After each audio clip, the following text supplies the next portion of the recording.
Louis.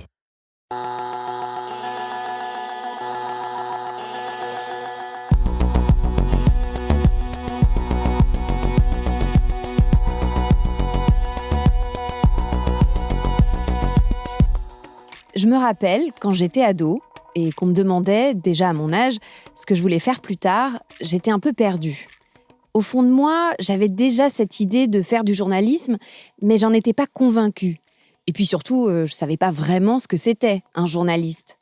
Alors mes parents me disaient souvent « Mais qu'est-ce qui t'intéresse le plus dans la vie ? C'est quoi ta passion ? T'as bien une passion, non ? C'est triste, quelqu'un sans passion. » Et cette phrase en particulier m'a beaucoup marquée. Elle m'a blessée même, je dirais. Bah non, j'ai pas de passion particulière. Je suis pas férue de dessin ou dingue de basket. J'aime bien un peu de ci, un peu de ça. Et du coup, j'ai souvent eu l'impression que je passais à côté de quelque chose, qu'il me manquait le truc qui allait donner du sens à ma vie. Aujourd'hui, je me suis réconciliée avec cette idée. J'exerce un travail que j'aime, mais je me considère toujours pas comme passionnée. Et pourtant, cette notion est toujours très présente, je trouve, dans les discussions autour du travail. Surtout à l'heure où beaucoup de personnes cherchent un sens à leur vie ou tentent une reconversion professionnelle. Comme si, pour trouver sa voie, il fallait absolument se trouver une passion. Dans cet épisode, Rosane Le Carboulec nous explique d'où vient cette injonction à être passionnée par son travail. Elle a notamment parlé à Nathalie Leroux, sociologue du travail et maître de conférences à l'UFR STAPS de l'Université Paris-Nanterre. Et à Hélène Weber, psychologue et sociologue, qui est aussi autrice du livre Du ketchup dans les veines, où elle raconte comment McDonald's a réussi à faire d'elle une salariée passionnée. Je suis Camille Maestracci, bienvenue dans Travail en cours.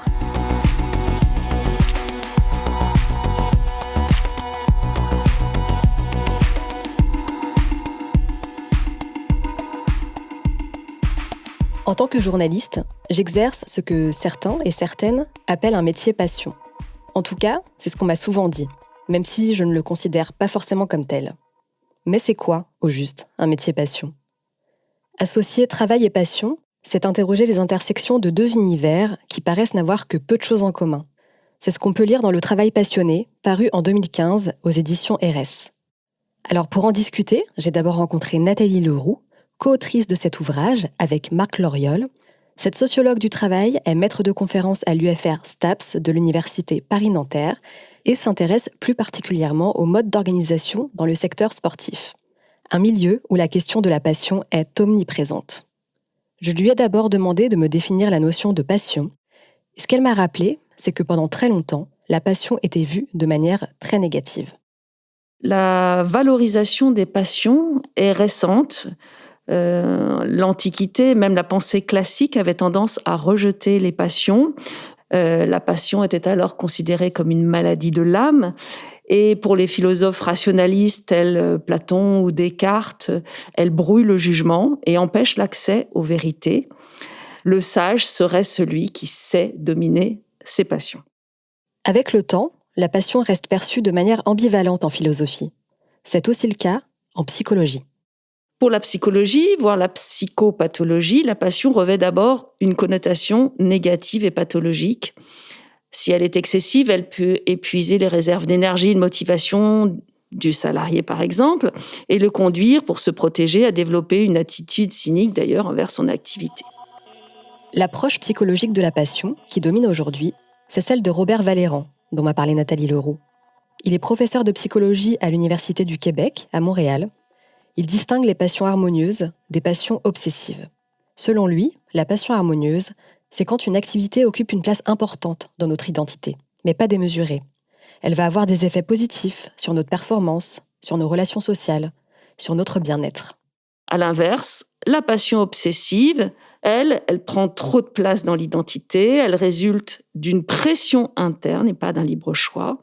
Elle peut mener à des conflits entre les différentes sphères de vie de l'individu, à des expériences négatives pour l'individu, mal-être, frustration, activité compulsive, épuisement, blessure, maladie, conflit avec les autres, etc. Et on va pourtant assister peu à peu à une valorisation de la passion dans nos sociétés. Comment ça s'est fait ?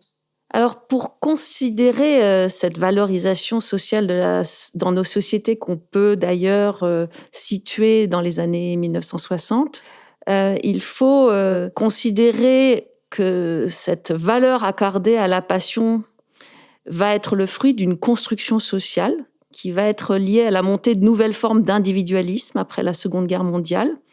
Et en l'occurrence, c'est-à-dire se décaler par rapport aux traditions philosophiques et psychologiques qui ont, elles, considéré la passion comme une force ou un danger, mais qui vient de l'intérieur, du psychisme individuel. Là, cette fois-ci, on va regarder l'avènement apologétique, je dirais, de cette passion comme le fruit d'une lente construction sociale.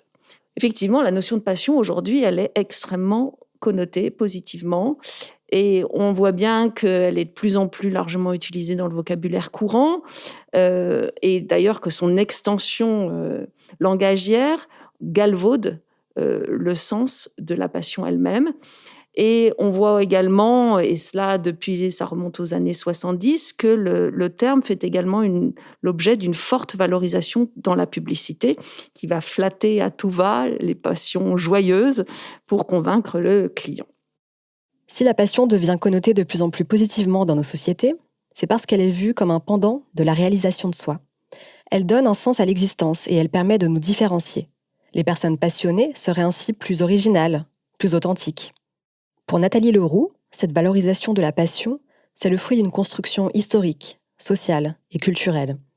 En l'occurrence, avec les 30 Glorieuses, l'accès massif à la consommation, aux loisirs, l'élévation du niveau d'éducation, la révolution sexuelle, on voit une montée des individualismes dans les années 50-60, notamment un individualisme hédoniste orienté vers la réalisation de soi. Il faut replacer aussi cette montée de l'individualisme hédoniste dans le contexte d'une critique du système de production fordiste et bureaucratique qui n'offre, lui, guère de place à la subjectivité et dans lequel le travail est réduit à une activité mécanique dénuée de sens. Ce que Nathalie Leroux m'explique, c'est qu'initialement, cette idée de passion comme manière de se réaliser s'ancre surtout dans les loisirs, qui sont en pleine expansion à l'époque.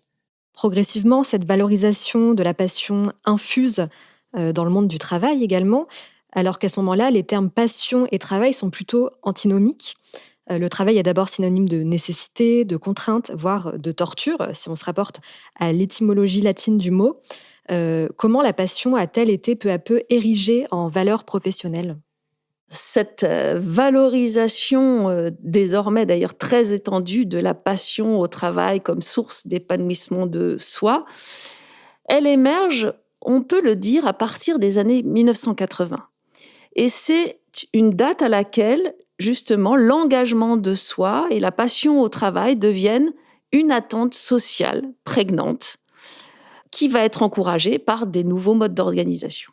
Et justement, on peut relier cette émergence au contexte des mutations profondes du travail de cette époque. Alors, le mouvement de mai 1968 avait déjà ébranlé l'ordre industriel fordiste, mais c'est surtout à la fin des années 1970 que la crise économique qui s'aggrave va engendrer des transformations structurelles majeures de l'économie. Alors du coup, à partir des années 80, de nouvelles solutions ont été recherchées en termes d'organisation de travail et de management, en lien aussi avec les évolutions technologiques, et qui vont conduire à des grandes transformations structurelles du capitalisme, notamment en France, avec délocalisation de la production, débureaucratisation des structures, réduction du nombre de niveaux hiérarchiques, décentralisation des processus de décision, un fonctionnement par réseau, par projet beaucoup plus horizontal, afin que les structures soient plus flexibles et qu'elles s'adaptent à un environnement de plus en plus turbulent. Donc ces structures vont offrir plus d'autonomie et de responsabilité aux managers surtout, mais aussi aux opérateurs en général, qui vont d'ailleurs travailler de plus en plus en groupe, en collectif, en réseau. Et ce processus va être d'autant plus généralisé que l'économie servicielle s'accroît au détriment de l'économie industrielle. Et cette économie qui repose sur des relations de service repose sur un travail relationnel qui va comporter une forte dimension psychologique et où l'individu est sommé de se mettre en scène. Dans cette nouvelle économie, donc, la création de la valeur repose de plus en plus sur la mobilisation des savoirs des travailleurs, sur la qualité de leurs échanges, sur leur initiative et sur leur implication subjective. Alors, les entreprises, comme vous le dites, vont peu à peu investir cette passion des salariés. Pouvez-vous décrire en quelques mots les dispositifs par lesquels on va valoriser l'engagement des individus dans leur travail ? On peut commencer tout simplement par les processus de recrutement. Certaines entreprises vont chercher donc à recruter des travailleurs passionnés par leur domaine d'activité. Par exemple, Decathlon, pour les emplois de conseillers sportifs ou de vendeurs, définit la passion sportive comme premier critère de recrutement. Et à la limite, il n'y en a pas d'autres d'ailleurs. L'entreprise envoie un signal fort, susceptible d'attirer les personnes passionnées. En envoyant ce message fort, Decathlon va attirer des personnes passionnées et qui seront très réceptives à des politiques de RH ou de management qui mobilisent cette passion. Il y a aussi les formations, qui sont toujours l'occasion d'exalter les valeurs de l'entreprise en lien avec la passion. On peut parler aussi de l'évaluation, des modalités d'évaluation. L'entretien individuel peut reposer par exemple sur une évaluation des plaisirs et déplaisirs dans ces différentes missions. On trouve ça chez Decathlon par exemple. On voit bien ici l'accent mis sur les émotions, la dimension subjective au travail et l'importance qu'elle revêt aux yeux à la fois de l'employeur et du salarié. Certaines entreprises peuvent également déployer toute une rhétorique qui met en scène la passion. Alors, par exemple, les entreprises à vocation sportive développent une rhétorique sportive, vont mobiliser à souhait des métaphores sportives, la référence à l'équipe sportive, on forme une équipe, aux victoires, aux records, en lien, par exemple, pour évoquer le dépassement du chiffre d'affaires par rapport à l'année précédente.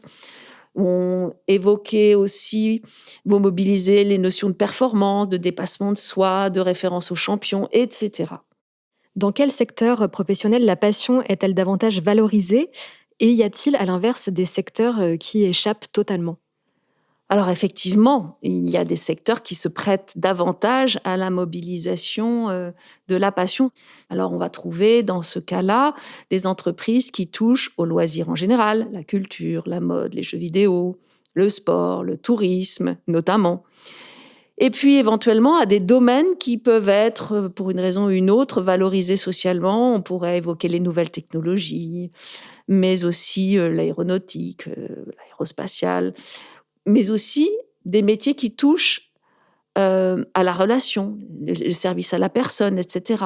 Tous ces secteurs, finalement, peuvent faire un lien avec la passion au travail et on voit que certaines entreprises vont l'exalter, vont exalter la passion des salariés pour ces activités afin de les faire adhérer au projet de l'entreprise et qu'ils investissent leur subjectivité au travail.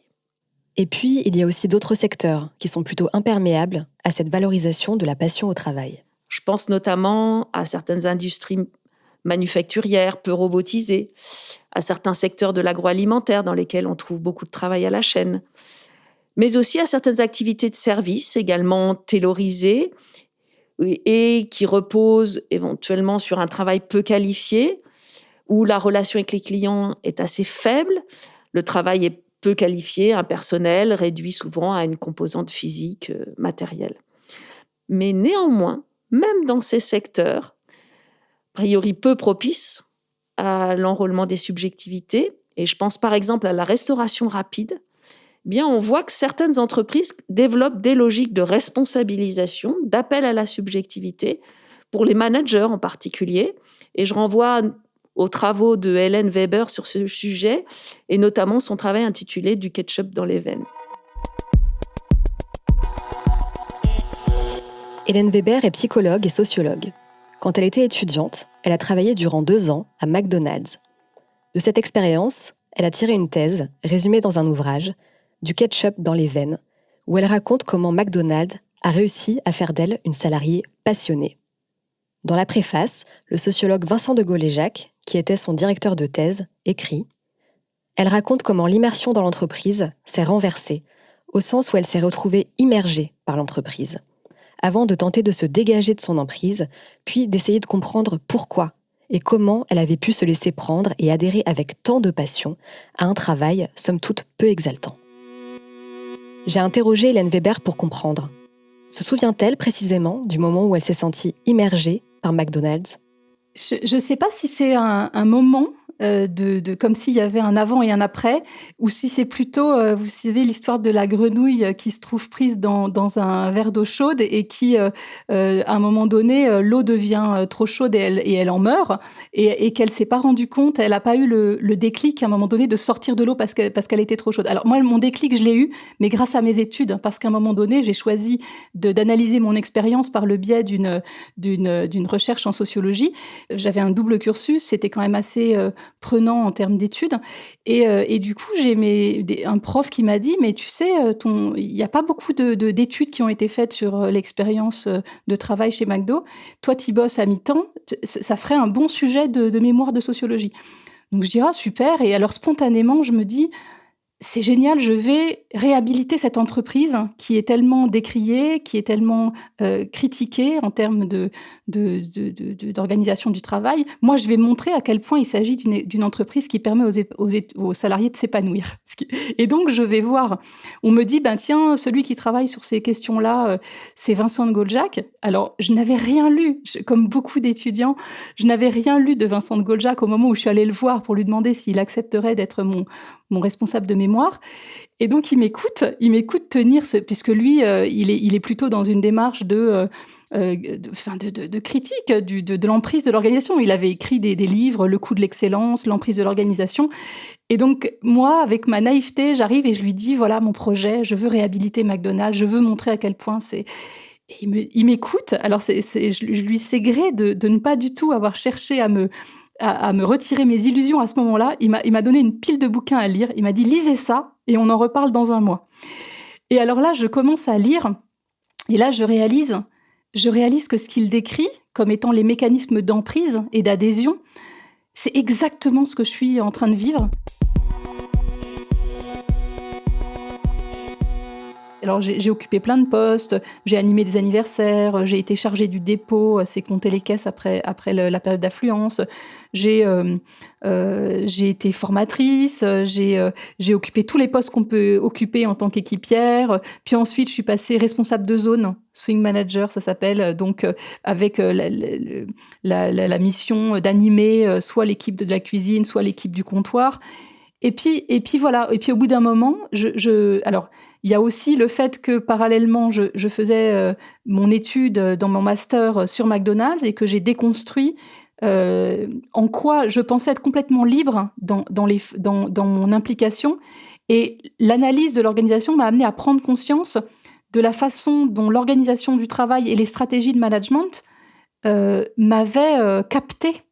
Et que j'étais plus le produit que j'avais mis une énergie incroyable et une motivation incroyable à vendre des sandwichs pour enrichir les dividendes, pour augmenter les dividendes des gens, des propriétaires. Et je me disais, mais finalement, tout d'un coup, je me suis quand même posé la question, mais à travers cette recherche, du sens que ça avait pour moi de mettre mon énergie, mon intelligence au service d'un tel projet. À un moment donné, quand je me suis dit, mais pourquoi je fais tout ça ? Quand je me suis posé la question du sens, dont on parle beaucoup pour les jeunes ces dernières années, je me suis dit, mais mon Dieu, pourquoi tu as mis tant d'énergie pour servir ce projet-là ? Et donc, ça m'a amené à me dire, puisque l'énergie qu'on met n'est pas au service d'un projet qui a du sens, ça veut dire qu'il vient d'ailleurs, cet investissement. Et donc, du fait... c'est là que je veux insister aussi sur le fait qu'il y a une rencontre. Il y a une rencontre entre un dispositif, une organisation et une institution, mais aussi des aspirations chez chacun d'entre nous qui se trouvent séduites par un tel système dans un premier temps. Et sur tous les différents processus par lesquels McDonald's réussit à obtenir l'adhésion de ses employés, là, vous avez parlé un petit peu du recrutement, c'est-à-dire peut-être des profils qui étaient choisis pour intégrer l'entreprise. Il y a aussi la formation, l'organisation précise et codée du travail. Vous décrivez très bien dans votre ouvrage les rôles de chacun et chacune à des postes clés et également un vocabulaire propre à McDonald's. Vous développez tout un lexique dans votre livre qui est assez fascinant quand même. Alors, effectivement, il y a énormément de signes qui créent, qui génèrent ce sentiment d'appartenance très fort à l'organisation.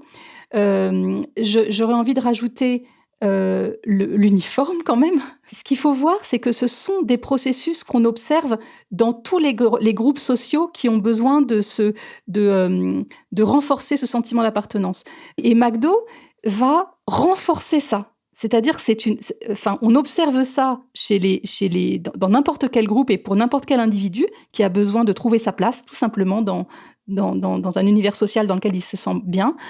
Et au lieu de laisser faire les choses de manière un peu spontanée, McDo va l'institutionnaliser. Moi, je me souviens que l'uniforme, quand vous avez une micro-promotion, c'est-à-dire que vous passez d'équipière polyvalente à formatrice, vous avez un changement de tenue, vous changez de chemise. Et c'était, c'est comme une promotion. Alors, vous gagnez, 10 centimes de plus de l'heure, même pas. C'est ridicule en termes de reconnaissance financière. Par contre, en termes de reconnaissance symbolique, vous avez l'impression d'être adoubé et d'être quelqu'un de beaucoup plus important parce que vous avez changé de chemise. Et en même temps, la chemise, la visière, ou la casquette, tout ça participe d'une identité collective à laquelle vous finissez par vous sentir affilié. Il y a aussi, je raconte les marques, les stigmates qu'on peut avoir physiques, qui sont des sources de valorisation et de reconnaissance. Je me souviens d'une fois en salle équipier où une personne dit « Oh là là, je me suis brûlée en faisant les frites » et donc il lève sa manche. Voilà un jeune équipier qui explique qui vient se plaindre en fait de cette brûlée. Et là, vous aviez toutes les personnes autour de la table qui relèvent leurs manches en disant « tout le monde montrait ses blessures de guerre ». Moi, là, moi, c'est la panière que je me suis pris sur le bras. Ça, moi, c'est hier. Ça, moi, regardez, cette marque-là, je l'ai depuis un mois, elle est toujours pas repartie. Et à ce moment-là, il n'y a pas une plainte. Oh, qu'est-ce qu'on est mal considéré dans cette entreprise. Les gens en parlent comme s'il s'agissait de médailles et qui avait le plus donné de lui-même, qui avait les marques les plus profondes. Et tout ça, ce sont des marques d'engagement, de dire moi je suis quelqu'un de fort, moi je suis quelqu'un qui bosse dur, moi je suis quelqu'un qui n'est pas peur de mettre de moi et de ma personne dans le travail. Et tout ça finit par être valorisé. Plus vous êtes bien dans l'entreprise, et c'est vraiment l'histoire encore de la grenouille qui est dans l'eau, c'est-à-dire qui s'aperçoit pas du problème qu'il y a dans la situation. Et c'est ça qui est particulier. Ça, là-dessus, dans votre livre, vous parlez carrément d'emprise sur le corps des employés. Mais cette emprise sur le corps, elle a été analysée dans d'autres structures, dans d'autres lieux d'emploi. Ça participe de cet sentiment d'être complètement phagocyté par un système et de plus faire la distinction, j'en parle aussi, entre le privé et le professionnel. Donc ça a été aussi analysé dans beaucoup de milieux professionnels. Mais chez McDo, quand tout d'un coup, en ce qui me concerne, et je suis pas un cas isolé, je suis mariée à quelqu'un qui bosse aussi dans l'entreprise, je m'habille, je ne choisis pas mes vêtements, c'est l'entreprise qui choisit les vêtements que je porte. Je ramène une odeur très forte à la maison de la façon dont, à travers les vêtements. J'ai des horaires qui changent tout le temps. Parfois, je commence à 7h, parfois je termine à 2h du matin. Et tout ça, toutes les personnes qui travaillent avec des heures décalées expliquent décalées et surtout qui changent. C'est-à-dire que les gens qui bossent à plein temps, ils ont un jour, leur jour de repos, c'est lundi, mardi. La semaine d'après, c'est samedi, dimanche. La semaine d'après, c'est le vendredi. C'est-à-dire que vous n'avez plus un rythme qui vous permet d'investir des activités hors de l'organisation. Hélène Weber pointe aussi des techniques de management chez McDonald's qui vont provoquer l'engagement passionné dans l'entreprise. Ça, c'est aussi une stratégie managériale chez McDo. C'est que, quoi que vous fassiez, vous êtes remercié. Vous changez la poubelle, merci. C'est comme ça que les managers sont formés. Ah, t'as bien bossé ce midi, tu peux faire ça. Ah, c'est super, t'as super bien nettoyé la plonge. Est-ce que tu peux venir faire les frites maintenant? Ah, c'est super pour les frites. Donc, c'est soit de l'évaluation formative, soit de la reconnaissance. Donc, soit on vous donne un conseil pour que vous puissiez vous améliorer, soit on vous reconnaît. C'est une machine à reconnaissance, le management chez McDo. Et donc, vous avez des gens qui lâchent leurs études et qui acceptent de se mettre corps et âme au service de cette structure. Par contre, ensuite, vous lui êtes affilié et il faut faire en fonction de ce qui vous est demandé et sans questionner ce qui vous est demandé, parce que le seul projet, c'est de faire toujours plus de chiffre d'affaires, toujours plus de marge, et donc de mettre toute votre énergie et votre intelligence au service de cet unique projet, enrichir les actionnaires en bout de chaîne. Les entreprises ont en effet tout intérêt à mobiliser ou à créer une passion des salariés pour leur travail. C'est également ce que la sociologue Nathalie Leroux m'a expliqué. Alors, il est certain que les organisations ont beaucoup à gagner ou à investir ou à miser sur la passion des salariés, sur l'exercice d'un travail vécu sur le mode passionnel. Et cela peut avoir de nombreux effets bénéfiques pour les entreprises ou autres organisations d'ailleurs. Le moteur de la passion transforme tout d'abord, je dirais, le rapport au travail des salariés passionnés. Donc, à la limite, l'individu ne considère plus son activité comme un travail, c'est-à-dire comme une contrainte extérieure, puisque l'activité est librement choisie. Et cela est d'autant plus fort quand le travail est associé à une activité de loisir, pratiquée par plaisir et dans laquelle on s'épanouit. Et puis, pour l'entreprise, le fait que ses employés partagent une passion commune a aussi ses avantages. Dans une organisation, le partage d'une passion commune, nourrie notamment par une pratique commune, sert de ciment au groupe. Elle permet de souder les équipes et d'euphémiser aussi les liens hiérarchiques. Par ailleurs, un personnel qui adhère au projet de l'entreprise, qui converge avec sa passion, sera a priori peu enclin à remettre en question, à critiquer, à s'opposer à la politique de l'entreprise, voire à se syndiquer. Le rapport passionnel au travail, qui met l'accent sur le plaisir, la réalisation de soi au travail, a tendance par nature à reléguer au second plan ce qui relève de l'intérêt, qui sinon pervertirait la logique de réalisation de soi.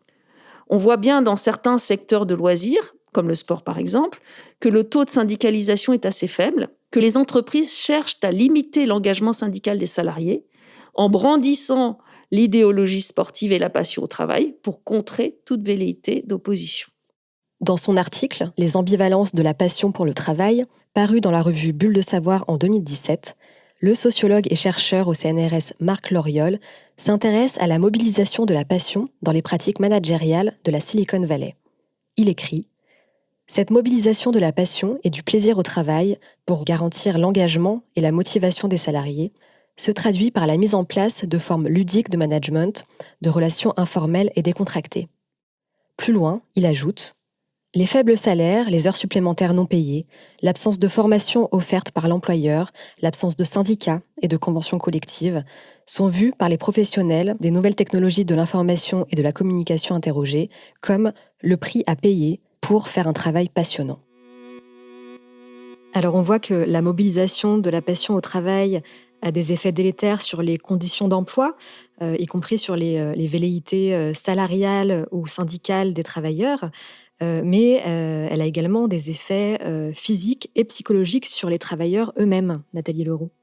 Effectivement, et je pense que c'est quelque chose qui est bien connu, qui transparaît dans les médias, dans les journaux, ces effets délétères de la passion dans les entreprises notamment. Ce qui apparaît en premier lieu, ce sont surtout je dirais, un certain nombre de risques et d'effets psychologiques liés à la santé, etc., qui sont liés, cette fois-ci, aux excès de la passion au travail. L'individu peut être en effet amené à placer la barre trop haut, ce qui a pour conséquence une perpétuelle insatisfaction, éventuellement un surinvestissement au travail, avec tout ce qui a été bien mis en évidence ces temps derniers, que ce soit des risques d'épuisement professionnel, de burn-out, avec son cortège d'angoisse, de perte de confiance en soi, de frustration, de dépression, de dégoût pour le travail lui-même d'ailleurs. Cela peut se traduire également par des phénomènes d'agressivité envers les collègues et peut également conduire à diverses atteintes à la santé. Alors, ces phénomènes seront d'autant plus forts et causeront d'autant plus de dégâts chez l'individu que celui-ci ne peut souvent s'en prendre qu'à lui-même, puisqu'il est en apparence à l'origine de cet investissement sans borne et peut difficilement l'imputer au mode d'organisation ou de management qui favorise a priori l'autonomie, la prise d'initiative, la responsabilisation au travail et à ses yeux, éventuellement en toute légitimité. Donc la passion au travail peut avoir des effets aussi sur la perception des salariés de leurs conditions d'emploi et de travail.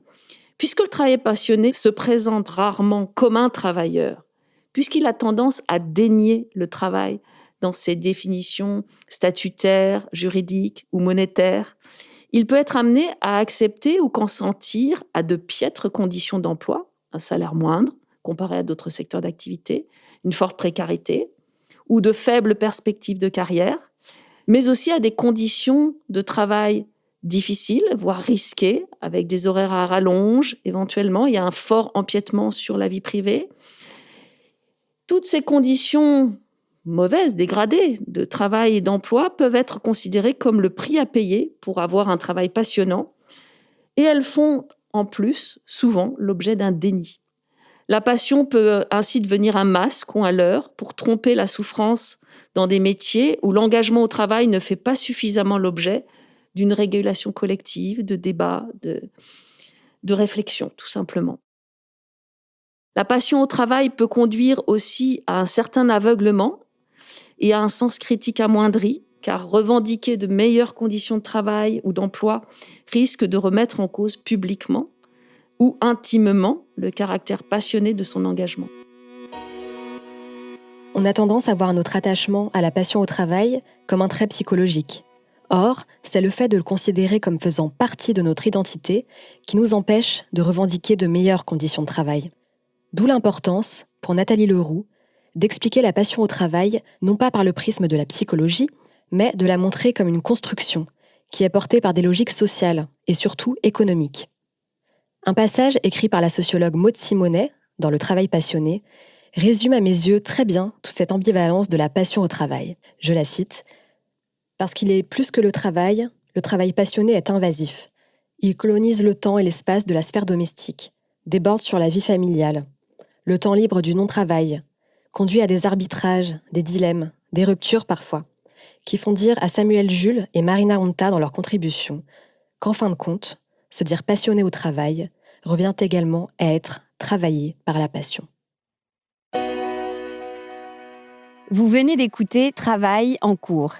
Si vous voulez nous raconter une histoire à propos de votre travail, vous pouvez nous écrire à hello@louismedia.com.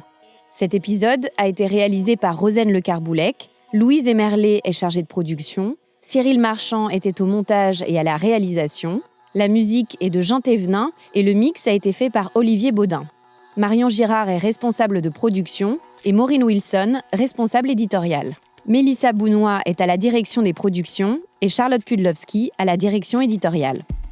Vous pouvez nous retrouver là où vous avez l'habitude d'écouter vos podcasts, Deezer, iTunes, Spotify, SoundCloud. Vous pouvez aussi nous laisser des commentaires et des étoiles.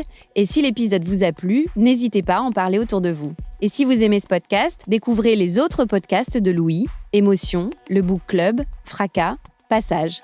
À bientôt!